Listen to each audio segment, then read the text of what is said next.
Hi, I'm Terry Schmidt. Welcome to this video program where I'll share some stimulating ideas to improve the quality of your effectiveness. First of all, the question.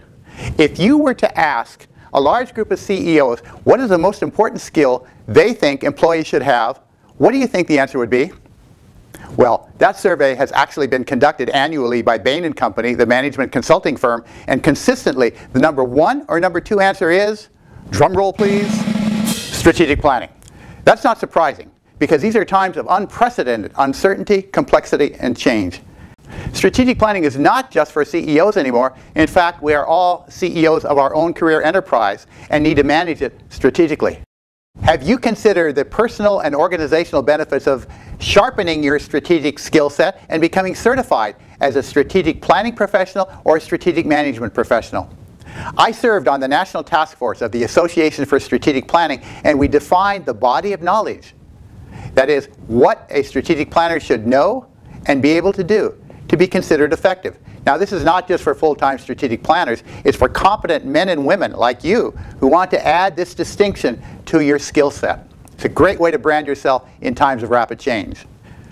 We identified a basic strategic planning framework. I then took that framework, put my own twist on it, and I want to share that with you now at a high level, because I think you'll pick up some points here that can sharpen your ability to be more effective in the work you do.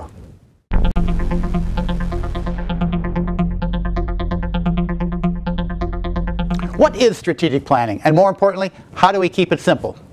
Let's start with the basics. Why do a plan? To get results. That's it. So strategic planning has to involve some planning as we build this cycle. The problem is that most plans fail. According to Fortune magazine, 70% of them. In fact, we have a term for that. It's called the SPOT syndrome, S-P-O-T-S, strategic plan on top shelf, usually gathering dust. So in order to make our planning more effective, we need to begin at an earlier stage, strategic thinking. This involves looking at the larger picture, the context of the changing world, what's happening outside the organization and inside that have some implications for the plan. After that, the next phase is strategic action. And the major breakdown occurs between the planning and the action step.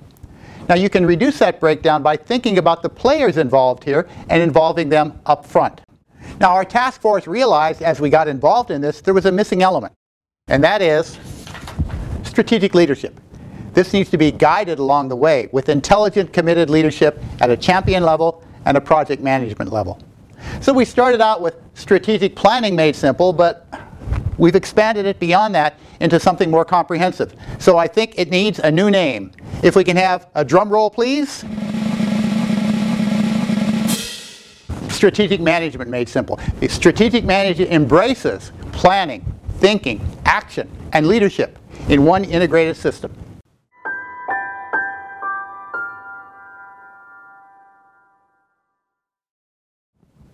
Let's return to the strategic management made simple model we introduced earlier. It consisted of 4 integrated themes: lead, think, plan, act. We're going to go deeper and reveal the 10 steps that support this model. This comes from my 30 years experience as a management consultant in public and private sector organizations, large and small, in 36 countries worldwide. Organizations like Boeing, Symantec, DirecTV, Blizzard Entertainment, Thai Air, and others. It includes the best ideas I teach in corporate universities at UCLA and at MIT. And as we proceed, I want you to assume I'm your management consultant. You've brought me in to guide your team in asking the key questions at each of these 10 steps. Step number 1, assess the situation. As you assess the situation, the critical questions are these. Why are we doing this? What are the drivers of this plan? What are the most critical issues? And who should be involved? Step number 2, organize and guide the initiative. When you organize and guide the initiative, ask yourself, what methodology are we going to use? Who should be involved in the core team? Who are the other stakeholders? What are the roles and responsibilities? How do we launch this with enthusiasm and clarity about responsibilities and schedule? Step number 3, conduct an external assessment. As you conduct an external assessment, you want to identify the trends and the change factors that will affect your business in the future. You also want to look at the more immediate environment. There are several models available, the pestle analysis, the skeptic analysis. The most important thing is to be clear about what's coming down the pike. This is where you get the opportunities and threats part of the SWOT analysis. Step number 4, position for the future. When you position for the future, begin with the end in mind, as Stephen Covey says. Where do we want to be in the future in terms of mission, vision, and values? These are not fluff statements. Yours should be measurable, and you can make them manageable. Step number 5, conduct an internal assessment. When you conduct an internal assessment, the question is, what are we doing well? What needs to be improved? This becomes the strength and weakness part of the SWOT analysis. Now, a common question is, how long does this take? Well, it all depends. It could take a couple weeks, it could take several months in a large organization, or if there's considerable data to be gathered and analyzed.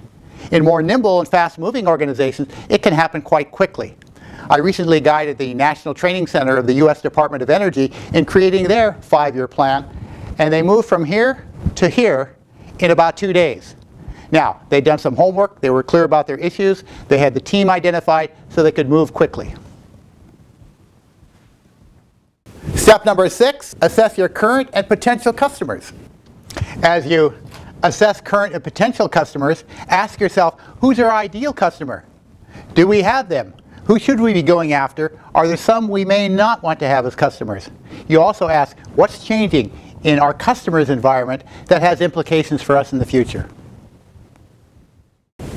Step number 7, develop the strategy and the plans. As we develop the strategy and plans, it gets a little bit more interesting because decisions have to be made. Decisions about resources, priorities, objectives. So start by asking, what are the major goals we're shooting for in this plan, and how do we measure them? Ask yourself also, what baskets or categories should we organize initiatives into? And these should not be department goals at this point. Another question is, what's our absorptive capability? How much change can we handle? And finally, ask yourself, what are the resources we have available, and what are the constraints? Step number 8, turn strategy into key initiatives. When we turn strategy into key initiatives, there are 2 important questions. What initiatives should we launch, and how do we get teams organized around these and moving quickly with momentum? This is where I've spent most of my career. In fact, some of you came to this video program because you read my books. The first one was Turn Strategy into Action, which featured the logical framework approach. The second one, John Wiley publication, is Strategic Project Management. If you have that book, great. If you don't, you may want to get it. Or give it as a gift to that special person in your life. Makes a unique anniversary or birthday statement. Step number 9, monitor and evaluate. Monitor and evaluate moves us into the action phase. And there are 3 key questions here. What should we measure? How often should we review? And what structure and process do we put in place to keep this alive? Step number 10, learn and improve. At the learn and improve step, you ask several questions. 1, what did we learn about how well we're executing the strategy and the process we used? What's working and what's not?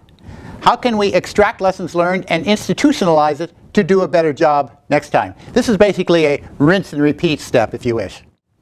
Do you see how this general model is flexible enough to adapt to virtually any planning context? They scale up to apply organization-wide. They scale down to apply to a business unit, a department, a program, a team. They'll work if you put them to work, and I want to hear your success stories.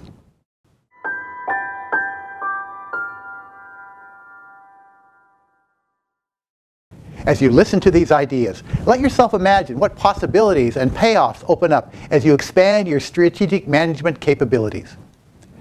Many years ago, I wrote 2 books on personal strategic planning because your own career and life are the most important areas to plan and plan well. Think about this. Many of the same concepts of strategic business planning apply equally well to personal career planning. One of those business concepts is differentiation, distinguishing yourself from your peers by adding high-value skills not usually found in your profession. Some examples. The engineer who masters strategic management is on track to become a technology leader or department head. The human resource manager who masters strategic management becomes a valuable addition to the senior management team. The IT professional who masters strategic management quickly moves beyond writing code and programs to become the Chief Technology Officer. What would your example look like?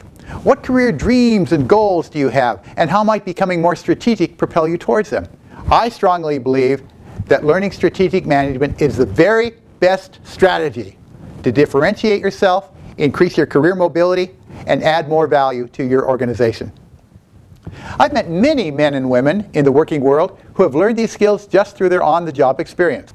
I've encouraged them, as I encourage you, to learn more about the topic, prepare for and take the certification exam, and get recognized as a strategic planning professional or strategic management professional, so you get the rewards you deserve.